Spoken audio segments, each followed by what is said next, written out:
Brooklyn makes me feel.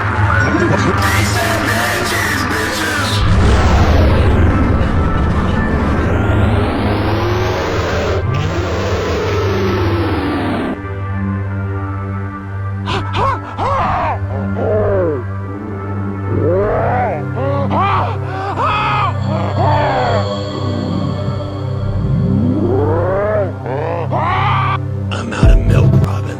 You suck me dry. No more milk for you. I'm gonna look like a fucking raisin if you